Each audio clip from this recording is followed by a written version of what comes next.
Human warship's first arrival disrupts the Galactic Council's plans.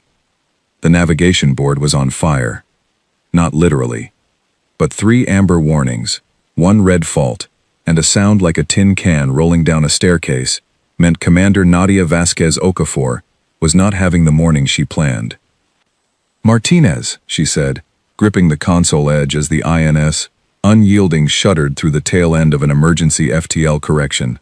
"Tell me something good." Petty Officer First Class Carlos Martinez, 26 years old and constitutionally incapable of lying to a superior officer, said, "The coffee machine is still working, Commander."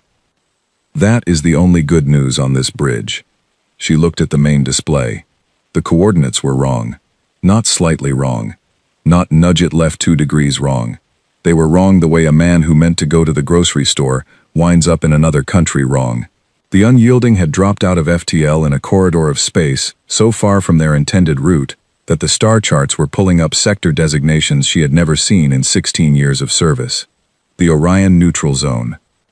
Nadia had heard of it the way you hear of places people tell you to avoid. Diplomatically sensitive, said the briefings from years ago, when she was still a junior officer memorizing things she thought she would never need. Contested by parties outside Earth's sphere of contact. Navigate around. Do not probe. Do not linger. She was very much lingering. "Get me a full sensor sweep," she said. "I want to know exactly where we are and what is within range." Lieutenant Owen Park, her sensor officer, started pulling data. He was 29, quiet, careful, the kind of person who triple-checked everything and apologized when he was right. He pulled the sweep. He looked at it. He pulled it again. "Commander." His voice had a specific quality she had learned to pay attention to. Not panic. Not alarm. The voice of someone who has found a thing they do not know how to explain. "Talk to me, Park. We are sitting at the center of what appears to be a designated assembly corridor. The zone is marked in 17 different navigational frequency bands, all broadcasting the same message on rotation." He paused. "We're translating now. It says, 'Reserved for the convocation of the Galactic Council. No unauthorized vessels. Violation is considered an act of aggression against all member civilizations.'" Nadia let that land.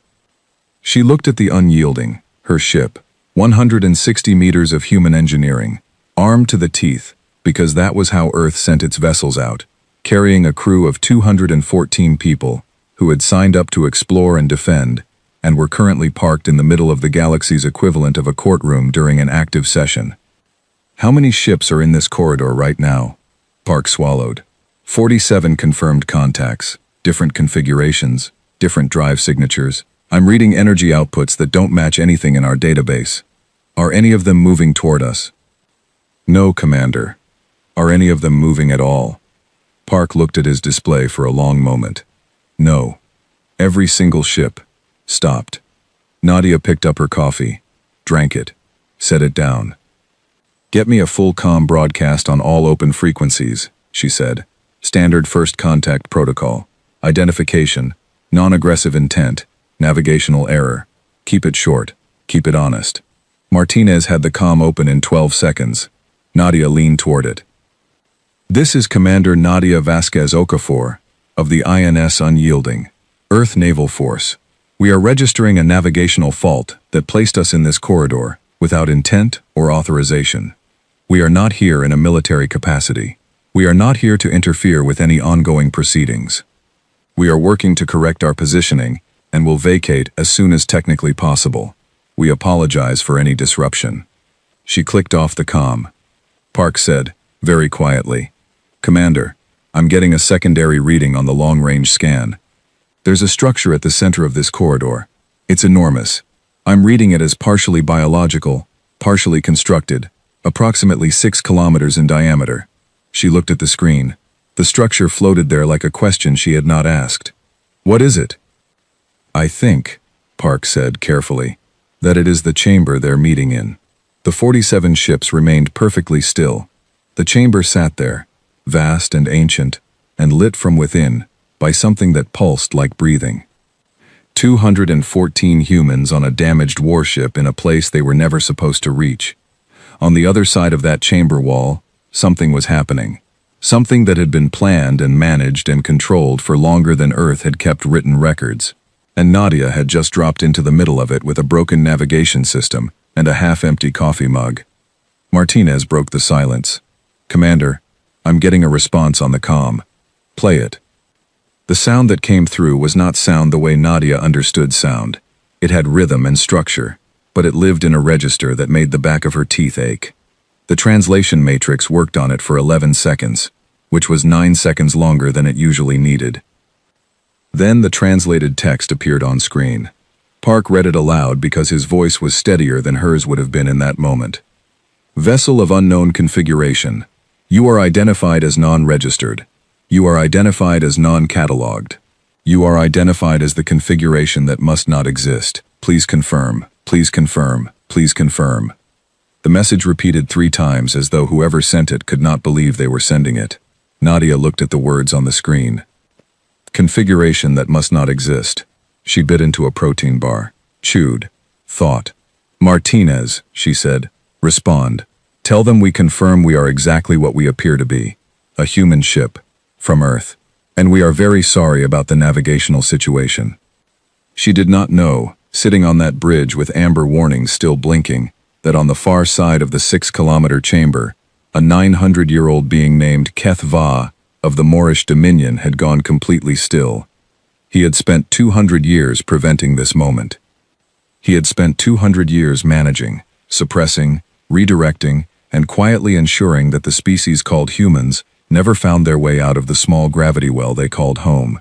He had read the Keth scrolls at the age of 60. He had made his decision before he was 100. He had given orders that others carried out. He had not thought about the details. He rarely thought about the details. He looked at the sensor display showing one human warship, slightly smoking from a navigation fault, floating in the sacred convocation corridor. He said, in the old tongue, the words that the scrolls had warned would one day be necessary. It begins. On the bridge of the unyielding, Nadia was telling Martinez that if he did not fix the navigation system before end of shift, she would personally dismantle the coffee machine.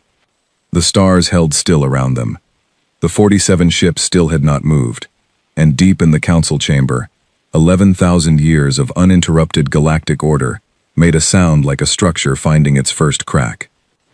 Every first contact briefing Nadia had ever read described the moment of genuine alien communication as profound, overwhelming, a civilizational milestone that would mark humanity's place in the cosmos forever.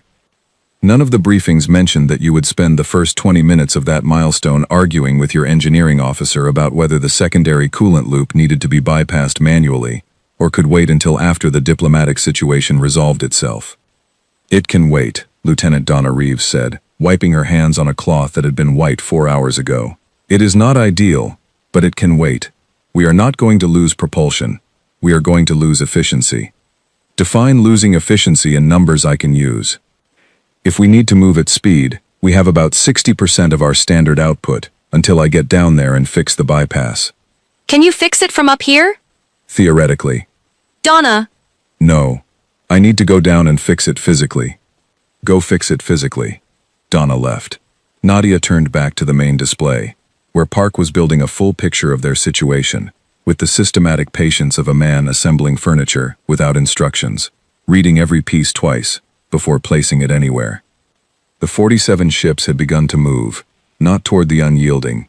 They were repositioning around the chamber, spreading into a wider formation, and the effect of it was something Nadia felt before she named it. They were surrounding the chamber without surrounding her, like witnesses forming a circle, like people who expected something to happen and wanted to see it from every angle. The comm request came through, 12 minutes after her initial response. Not audio, not text. A request for direct visual channel, ship to ship, carrying with it a data packet that the translation matrix identified as formal diplomatic credentials. Nadia looked at herself in the reflection of the dark secondary screen. She was in her working uniform, which had a small grease mark on the left sleeve from when she had personally helped Park recalibrate the sensor array 2 hours ago. Her hair was pulled back into something that had started the day as professional and had since become practical. She was not the carefully prepared face of humanity's first official contact with an advanced civilization. She was what was available. "Open the channel," she said. The being on the other end of the channel was named Delegate Sirith. The translation matrix provided the name and the formal title in the same breath. Delegate Sirith, voice of the assembled compact, 7th seat of the Convocation Council. The matrix also, in a small bracketed note that Park read to her quietly, indicated that the title translated most accurately as the individual responsible for speaking to things that should not be possible.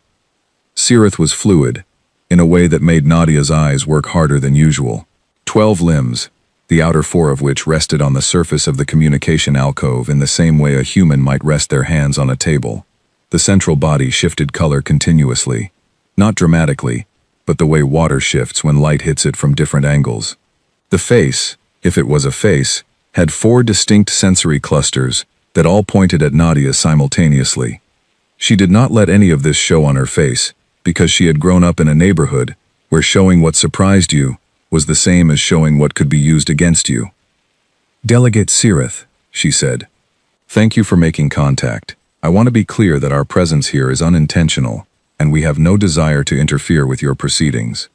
The response came through the matrix with a half-second delay, which given the complexity of what was being translated was close to miraculous. Sirath's voice underneath the translation was a layered thing, like 3 instruments playing the same melody in slightly different registers. Commander Vasquez Okafor, you are the commanding officer of this vessel. I am. You made the decision to come here. Nadia kept her expression steady. I made the decision to correct a navigation fault. The fault put us here. No decision brought us to this specific location. A pause. The color in Sirath's body shifted towards something darker at the edges. Forgive the precision of my question. I mean to ask, you are the one who holds authority on this vessel. The choice to remain, to communicate, those were yours. Yes. And you are human. From the 3rd planet of the Sol system. From Earth, yes. Sirath went quiet. The 4 sensory clusters moved, very slightly, toward each other, as though Sirath was doing the internal equivalent of closing their eyes. Then, how many of you survived? Nadia did not move. Not her hands, not her expression, but something in the question sat down on her chest with unexpected weight, because it was not the question of someone making small talk. It was the question of someone who already knew part of the answer, and was terrified of the rest. Survived what? She asked. The word that came back through the matrix was not a word the matrix was comfortable with. It offered 4 possible translations, listed them in brackets, and flagged all 4 as approximate. The one that landed closest, the one that sat in Nadia's mind and stayed there, was the Great Silence. I don't know what that is, she said. That is not a term we use for anything in our history. Sirath's outer limbs pulled inward, just slightly. The movement of something absorbing a shock. How far does your recorded history extend? Nadia thought about it. Continuously? About 5,000 years. Fragments older than that, but the continuous written record goes back roughly 5,000. And before those 5,000 years? We know there were earlier civilizations, archaeological record, but no continuous documentation. There's a gap. Silence. Not the comfortable kind. The kind that has weight and shape and history packed inside it.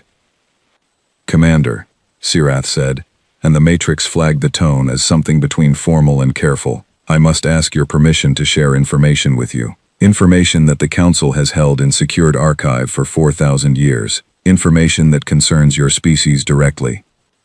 Nadia looked at Park. He was staring at his console in the focused way that meant he was recording everything, and would be thinking about it for the rest of his life. You have my permission, she said. What Sirith told her came in sections.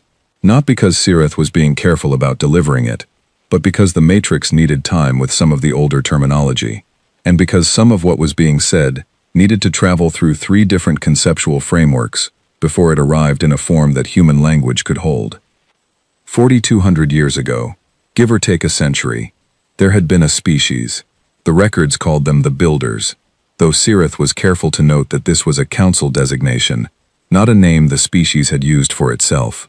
The Builders had been present across a significant portion of the galaxy, not as conquerors, as what Sirith, after a long pause and what appeared to be genuine linguistic struggle, called helpers of structure. They showed up, Nadia understood, where things were broken. They built things. They fixed things. They stayed for a while, and then they moved on. 6 of the Council's founding civilizations carried genetic markers that the builders had introduced during periods of cooperation. Not genetic engineering in the clinical sense, but a kind of biological sharing that had resulted in traits those civilizations still carried. Then, approximately 4,000 years ago, the builders went quiet. Not gradually, not in retreat. The signal simply stopped. 1 generation of records, then nothing. As though an entire species had walked into a room and closed the door.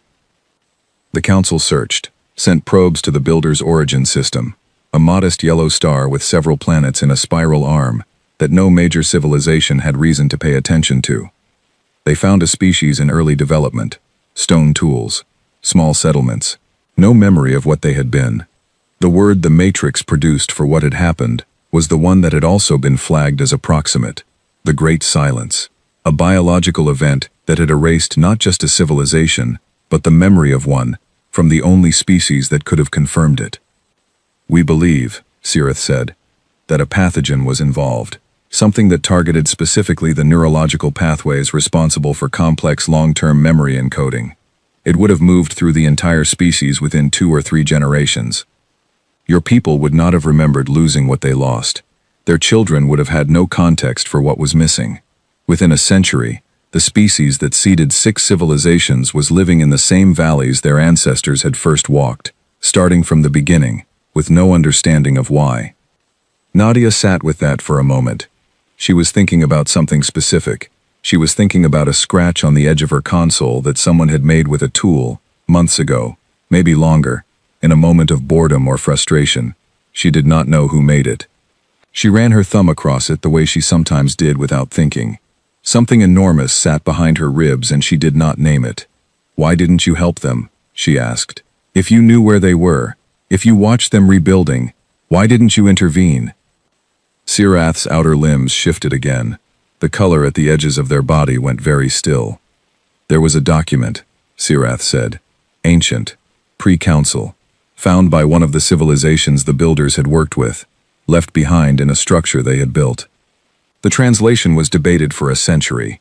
What the council eventually agreed it said was this: when the builders return from the silence they did not choose, do not try to speed the return. What they rediscover must be earned again by their own hands, or it will not hold." Nadia was quiet for a long time. "So you left us there. We respected what we believed were your own instructions.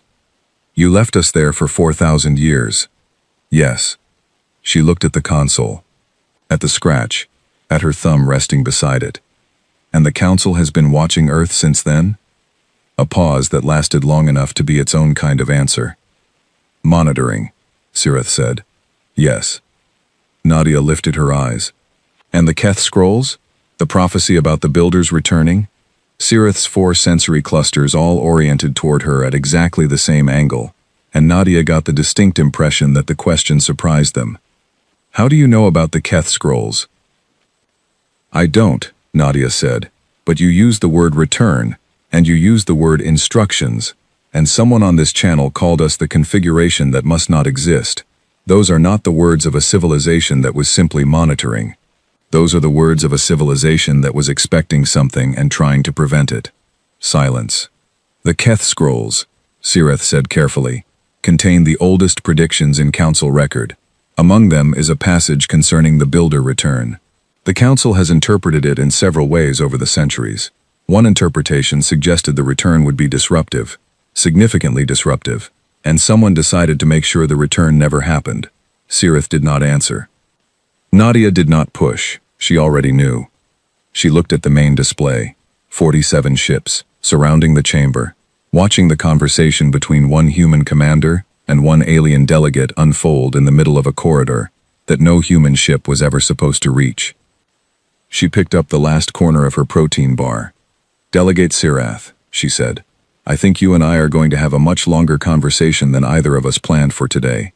Sirath's body shifted through 3 colors in rapid sequence. "I believe," they said, "that is accurate." The Grand Chamber of the Galactic Council was 6 kilometers in diameter and had taken 900 years to grow. It was not built.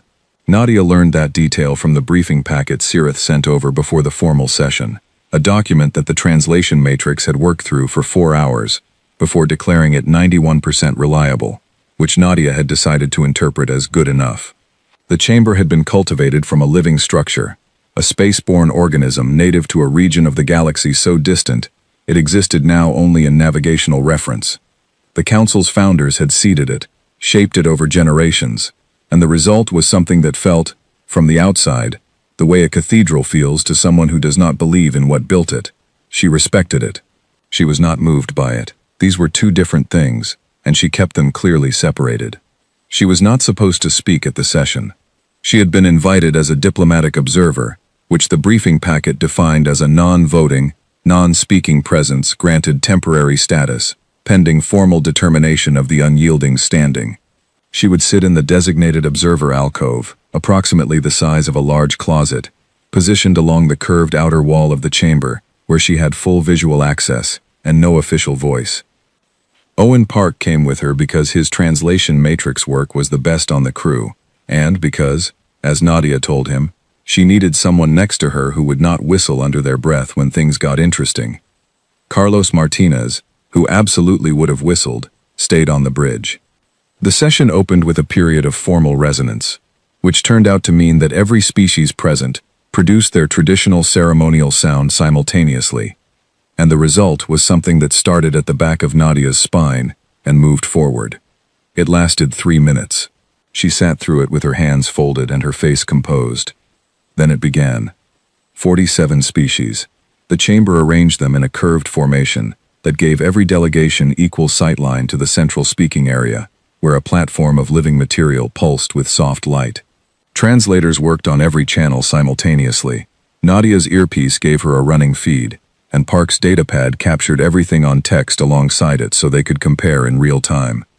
The first faction made itself known within 6 minutes. Their lead speaker was Keth Va. Nadia recognized the name from the briefing packet, Moorish Dominion, one of the oldest civilizations currently holding council seat. She looked at Keth Va across the chamber floor and found that Keth Va was already looking at her. 900 years old.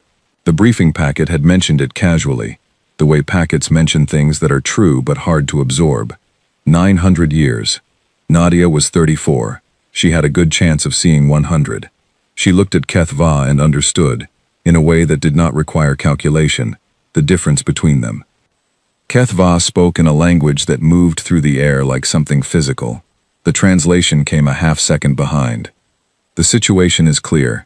The registered vessel of the Earth-human species has breached the convocation corridor through what they claim is navigational error. This claim is consistent with the sensor data. There is no reason to believe intent. However, intent is not the relevant consideration. Presence is the relevant consideration. The Keth scrolls predicted this moment. The correct response to this moment was established 200 years ago. We act on that response now.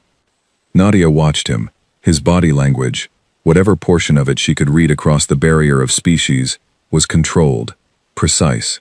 The body language of someone who had rehearsed this position and believed in it, and was also, underneath the belief, working very hard not to show something else. She had grown up reading people. It was a survival skill before it was a professional one. She read Keth Va the way she had read landlords and teachers and commanding officers and opponents across a table, and what she found under the control was not arrogance. It was fear, not of her, not of the unyielding, something older than that, the fear of someone who made a decision a long time ago and has spent every year since then not looking directly at it. The second faction spoke next. Nadia had no name for their lead speaker yet.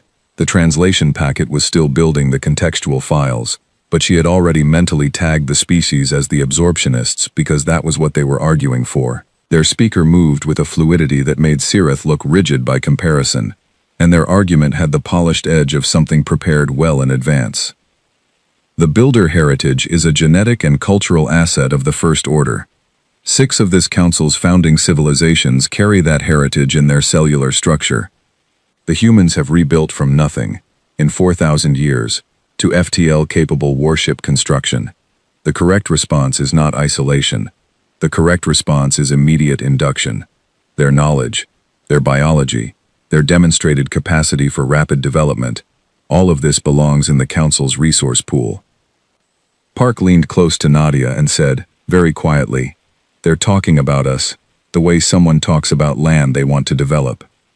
"I noticed," Nadia said. The third faction did not speak for the first 40 minutes of the session. Nadia had clocked them early. They sat in a section of the chamber slightly apart from the main formations, not by much, just enough to read as deliberate. One delegate, one observer. The delegate had a single eye, wide and pale, centered in a face that gave away nothing. 4 arms, folded, the stillness of something that does not fidget because it does not need to. Every few minutes, the delegate's single eye moved to Nadia, not to the rest of the chamber, not to the speakers, to Nadia specifically. And more specifically, in a way that made the back of her neck register before her brain caught up, to her hands. Her hands. Park noticed her noticing. "The Vale delegation," he said, reading from his datapad. "They're listed as an observer civilization. Oldest continuous seat on the council. They have not formally spoken in recorded session for approximately 300 years. 300 years of silence at a talking shop," Nadia said. "They must be very patient or very smart. The file suggests both." The session moved through positions she was tracking carefully. The Keth faction's argument came down, when you strip the formal language, to a simple thing. Return humanity to managed isolation. Improve the suppression program. Make sure this did not happen again. Keth Va did not use the word suppression. The translation matrix had reached for it from the underlying concept, and Nadia thought it was accurate. The absorptionist faction's argument came down, equally simply, to the position that the builders had returned and should be inducted and used. Neither of them, Nadia noticed, was asking what humanity wanted. Then the datapad in Park's hand buzzed with a new translation flag, something that had taken the matrix longer to process. He looked at it. His expression did something careful and then deliberately neutral. "What?" she said. He turned the datapad toward her. It was the Keth faction's documentation submission to the formal record. Standard procedure, the briefing packet had explained. All supporting materials for a position were entered into the council archive during formal session. The Keth faction had submitted their supporting evidence for the managed isolation position. It was the full archive of the suppression program, 200 years of it. Every operation, every authorized action, every redirected research grant, every manufacturing accident that was not an accident, every delay engineered into human propulsion development by hands that left no fingerprints. Keth Va had submitted it not as a confession. He had submitted it as justification. "Look at what we did," the document said between every line. "Look at how careful we were. Look at how seriously we took the threat." And the threat was real, so the actions were correct. Nadia read it. The chamber was still in full session around her, voices and translations layering over each other, and she read the document with the focused quiet of someone who has learned to put a wall between their face and their interior. She turned a section, read a date, read a location. The Breakthrough Propulsion Lab, New Mexico, 2089. Fire of undetermined origin. 11 engineers lost. She turned the page. The fire was not of undetermined origin. She turned the page back. She read the entry again. Park, beside her, was watching her face. He had been with her long enough to know what the particular stillness she was currently performing meant. He did not say anything. He passed her his water bottle. She took it, drank, handed it back. Her uncle's name was not in the document. It would not be. The document was not a memorial. It was an operational record, and operational records did not keep the names of the people they documented as collateral. Her uncle had been an engineer. He had been the first person in their family to hold a doctorate. He had been 31 years old. She had been 7. She remembered the way her mother's voice sounded when the phone call came. Not the words, just the register. The specific pitch of a sound that does not know yet what to do with what it has just been told. She sat in the observer alcove of the Galactic Council's grand chamber, surrounded by the greatest civilizations in the known galaxy, and she was 7 years old for exactly 4 seconds. Then the anger came. Sweet, familiar. She reached for it the way you reach for a wall in the dark. Not because you love the wall, because you need something solid under your hand. She let it hold her weight. She let it steady her, the way it had been steadying her since she was old enough to understand that some things in the world were not accidents, and the only useful response to that knowledge was to keep moving. She folded the datapad closed. The session continued. The veiled delegate's single eye moved to Nadia. She met it directly. They looked at each other across the chamber floor for a moment that had a texture to it, not hostility, not warmth, something more like the mutual recognition of two things that have both been quiet for a long time, in rooms full of noise. The vote was called at the end of the session's formal argument period. The result was not a decision. It was a delay. 72 standard hours to allow delegations to consult and reconvene. Standard procedure, apparently, for situations of sufficient complexity that an immediate resolution would be premature. The formal session broke. Nadia stood, straightened her uniform, and walked with Park toward the exit corridor. Her face was what it needed to be. Her hands were still. As she passed the veil section, the delegate spoke. One sentence, unprompted, in English, perfect English, with an accent that belonged to no place on earth and somehow still sounded like something she had heard before. They did not know what they were burning. Nadia stopped. One step, one pause. She walked on. She did not look back. Park waited until they were in the transit corridor back to the shuttle bay before he said anything. What do you want to do with the next 72 hours? Fix the navigation system, she said. Actually fix it this time. And the other thing? She looked at the corridor wall, which was living material, warm to the eye if not to the touch, pulsing with something slow and deep that felt like breathing. The other thing, she said, is going to take longer than 72 hours. The call came in on the emergency channel, while Nadia was 3 levels below the bridge helping Donna Reeves wrestle a coolant coupling back into alignment. It was Martinez. His voice had the particular quality of someone who is working very hard to report facts and not opinions. Commander, we have a situation developing in the corridor. Define developing. Null compact. They've gone galaxy-wide on the broadcast frequencies, all 17 public bands. I'm reading it as active approximately 4 minutes ago, and it is still transmitting. Nadia handed the coupling wrench back to Donna and moved. She was on the bridge in 2 minutes. The broadcast was still running. The translation matrix had already processed it. Park had it on the main screen, text rendered in clean lines because he knew she read faster than she listened. The Null Compact.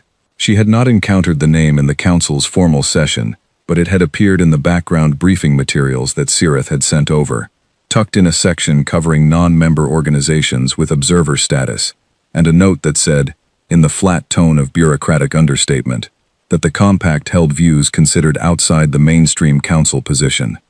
The broadcast said, in summary, that humanity's arrival was the precise catastrophe the Keth Scrolls had predicted, that the Builders had returned, that what the Council was treating as a diplomatic situation was in fact the opening of an era of collapse, that 17 systems should begin evacuation procedures, that all Council proceedings were now contaminated by the presence of a Builder vessel in the convocation corridor, that the correct action was not negotiation. It did not specify what the correct action was instead. How many systems are actually responding to this? She asked. I'm reading panic signatures across 11 of the 17, Park said.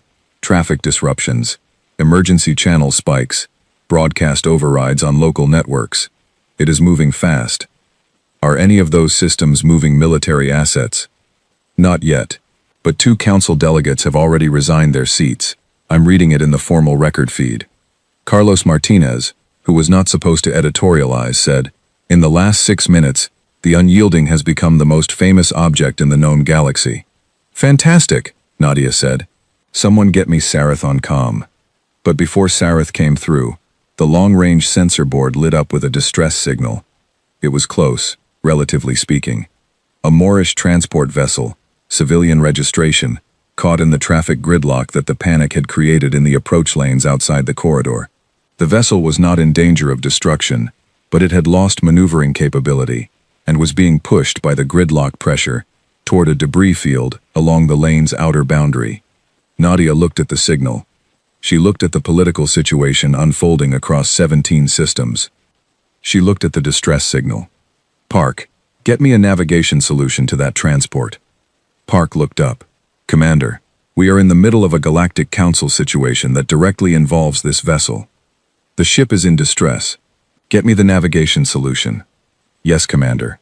She opened the ship-wide channel. Damage control, engineering, medical. We are moving to assist a vessel in distress. Petrov, prep the medical bay for potential civilian casualties of indeterminate species and number. Reeves, I need full propulsion in the next 4 minutes. Martinez, broadcast our intent on all open frequencies so nobody mistakes us for a military action. Martinez paused. Commander, that is going to be heard by every ship in this corridor, and every system currently watching the null compact broadcast. Good, she said. Then they'll all know what we're doing, and why. The unyielding moved. 60% propulsion, which Donna had told her was what was available, and which turned out to be enough. They crossed the distance to the Moorish transport in 11 minutes. The gridlock was a dense tangle of civilian vessels, all attempting to respond to 17 different broadcast emergency signals, all getting in each other's way, with the specific chaotic energy of a crowd that has been told there is a danger, without being told which direction it is coming from. Nadia put the unyielding between the transport and the debris field. Match their drift, she told Park.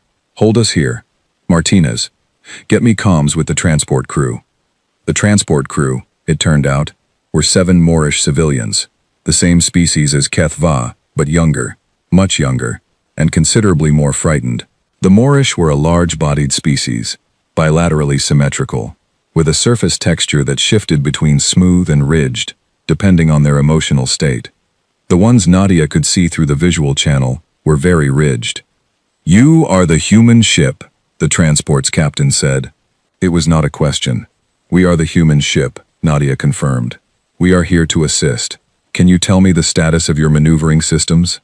What followed was 20 minutes of the kind of repair coordination that Nadia had been doing, in various forms, for 16 years. Problem, diagnosis, solution, execution. The maneuvering issue turned out to be a thruster coupling failure that had been made worse by the emergency override the captain had attempted when the gridlock started. Donna Reeves, pulling up the transport system specs from the data packet Sirith had forwarded days ago, walked the transport's engineer through the fix with the patient, slightly tired clarity of someone who has explained the same principle many times and is willing to explain it once more. It took 34 minutes total. When the transport's thrusters came back online, the captain said something that the Matrix translated as, "Why did you come to us?" "You were in distress," Nadia said. "We saw the signal." A pause. "You are the vessel the Council is deliberating over. You are the center of the event the Null Compact is broadcasting about. You are the reason 11 systems are currently in panic, and you came to fix our thruster coupling." Nadia considered the observation. "Your thruster coupling needed fixing," she said.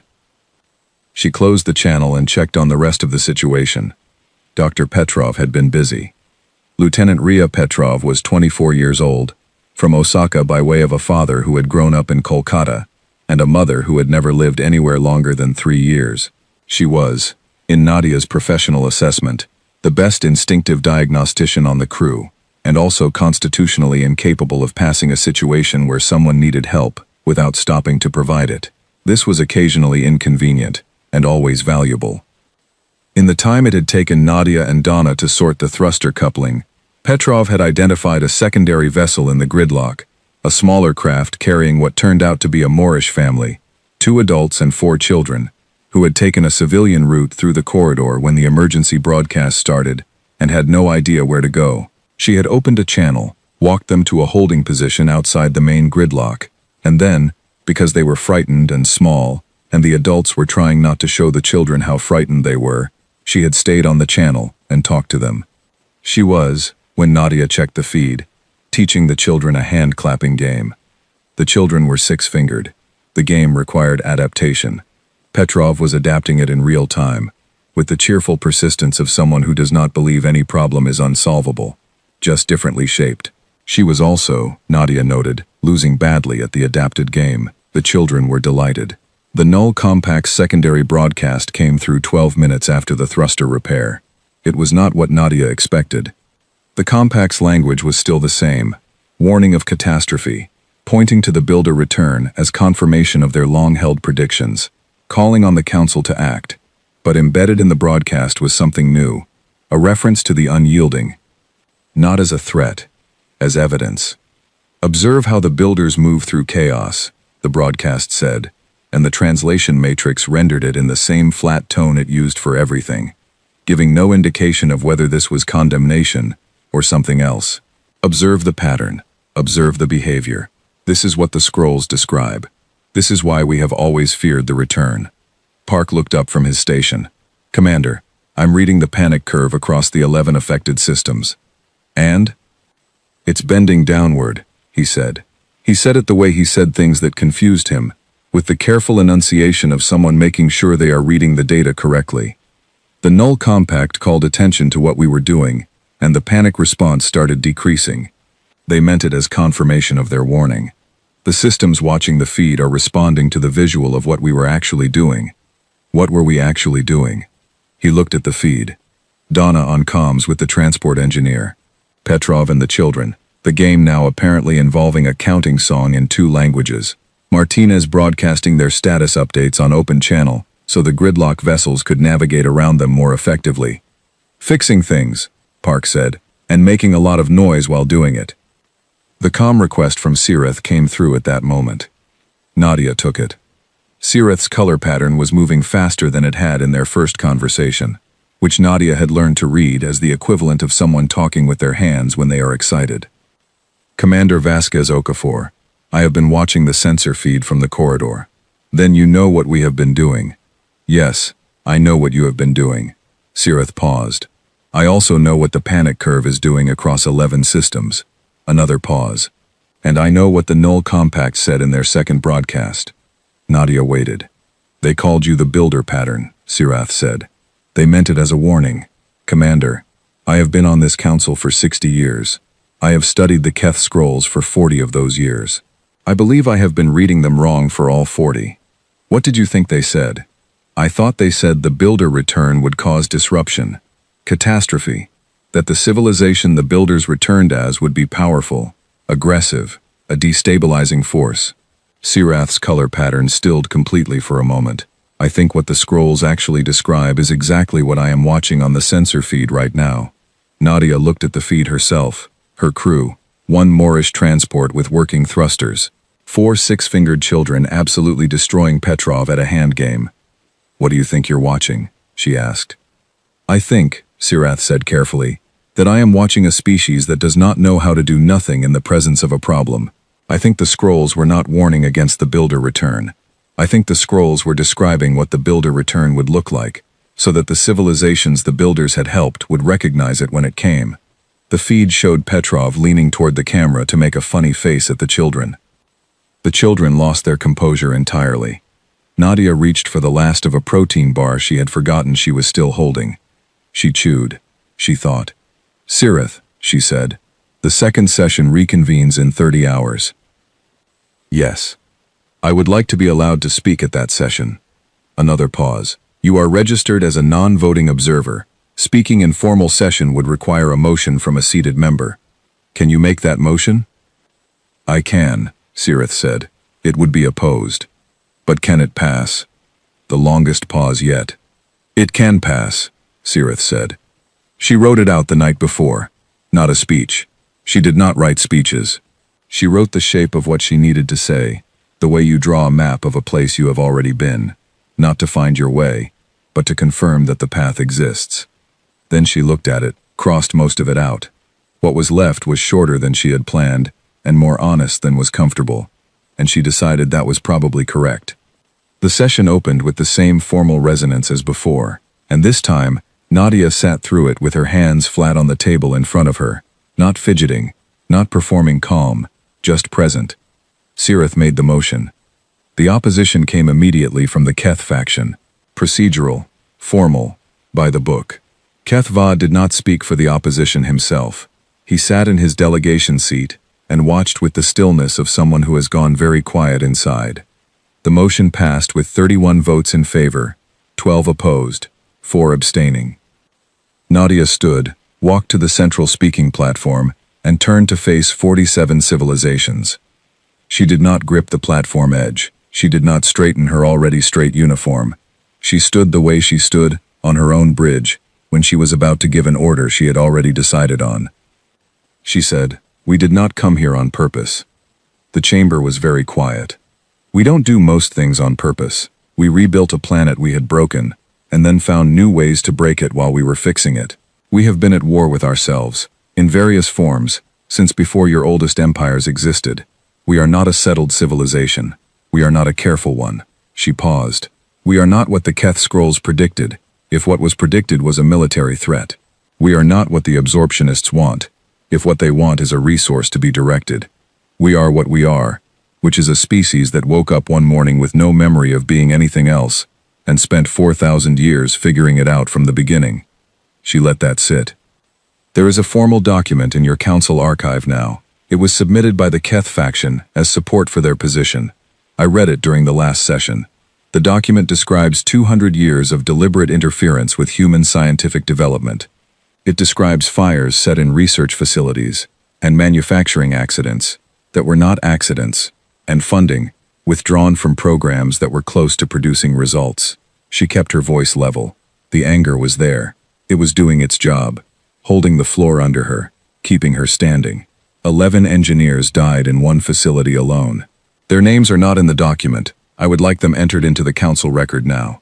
Their names were Dr. Alejandro Fuentes, Dr. Carol Bright, Dr. Simon Ibeji, Dr. Yuki Tanaka, Dr. Paul Crow, Dr. Lena Morris, Dr. Joseph Adesanya, Dr. Hannah Slade, Dr. Remy Blanc, Dr. Omar Al-Farsi, and Dr. David Kowalski. She had looked them up. She had found them the previous night in Earth's public archive, accessed through the Unyielding's long-range comm system. 11 names, photographs, most of them. She had read their professional bios and their ages, and she had set the screen down and looked at the wall of her quarters for a while. Those names belong in this record, she said. Whatever you decide about humanity's status going forward, those names belong in this room. She waited for the matrix to confirm the names had been logged. Then she said, "We are not what you were afraid of. I understand why you were afraid. A species that spent its entire first era of civilization helping other civilizations develop, and then vanished, and then came back 4,000 years later, would make anyone nervous. But here is what I know about my people, and I know it because I have watched them for 16 years on this ship, and for 34 years before that, on the planet we come from."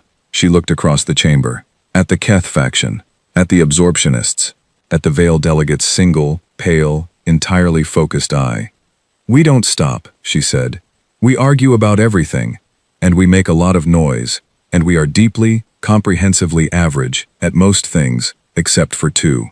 We don't stop, and when there is someone in a corridor alone, we sit down with them." She held up 2 fingers, hands that had fixed engines and calibrated sensors, and held the controls of a warship, and looked, in that moment, in that chamber, like ordinary hands doing the work they were built for. "Those 2 things," she said, "are what we have. Whatever we were 4,000 years ago, whatever you remember us as, whatever the scrolls say about what we are supposed to be, what we actually are, is people who fix things when they are broken, and do not leave anyone behind when we go." She stepped back from the platform. The chamber was quiet for a long moment. Then the voting began. The absorptionists voted for induction with full member status. The majority of smaller delegations followed, and their reasons varied, but the core of them came back, in each speech, to a version of the same observation.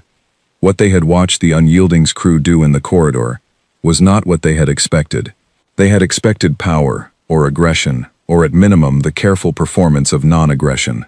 What they had seen instead was a crew that did not appear to understand that they were being watched. The Keth faction voted against. Keth Va himself cast the final Keth vote. He did not speak when he cast it. He looked at Nadia for a moment, before his delegation's tally was submitted, and then he looked away. The final count was 34 in favor of full induction, 9 against, 4 abstaining.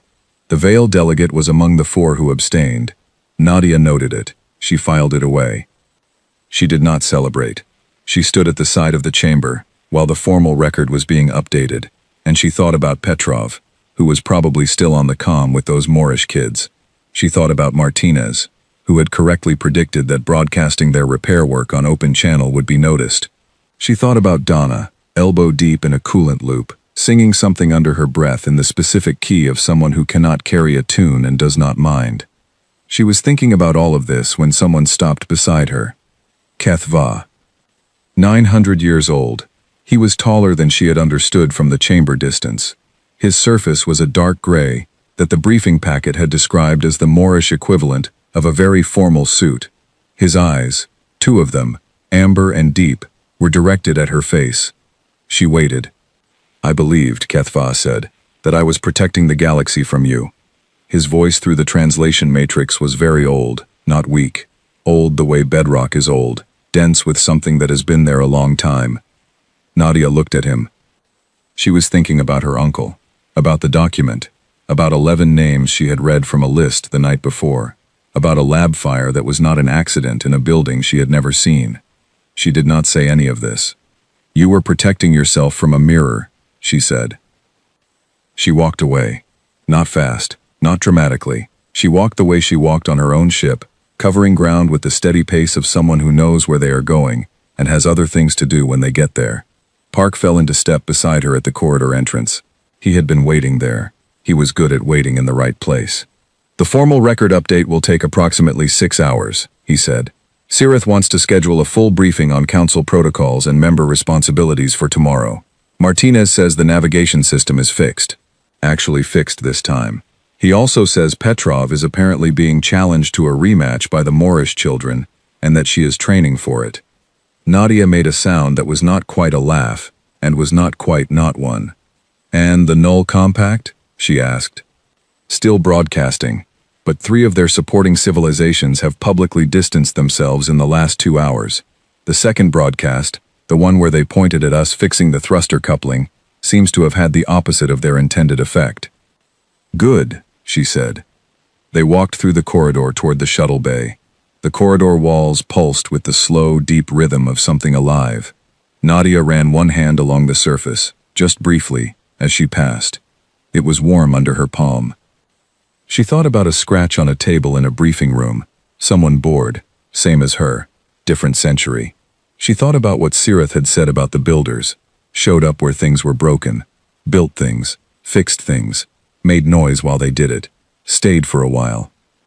She thought about 11 engineers, their names now in a record that would outlast everything she would ever build. She thought about Petrov training for a rematch with 6-fingered children. She boarded the shuttle, sat down, buckled in. The Unyielding was waiting, damaged and patched and completely prepared to fly, and she had a navigation system that Martinez swore was working, and they were about 36 hours from the formal induction briefing, with a civilization she had never heard of 3 days ago, and somewhere across 17 systems, a panic curve was bending in a direction that no one had predicted. She bit into a protein bar, last one. She made a note to check the supply inventory. Park sat across from her and said, "What do we do next?" The shuttle lifted off from the chamber's docking surface. Through the viewport, the 6-kilometer living structure moved past them slowly, lit from within, ancient, pulsing, having held the shape of something important for 900 years. Nadia watched it go. "Next time," she said, "we navigate on purpose."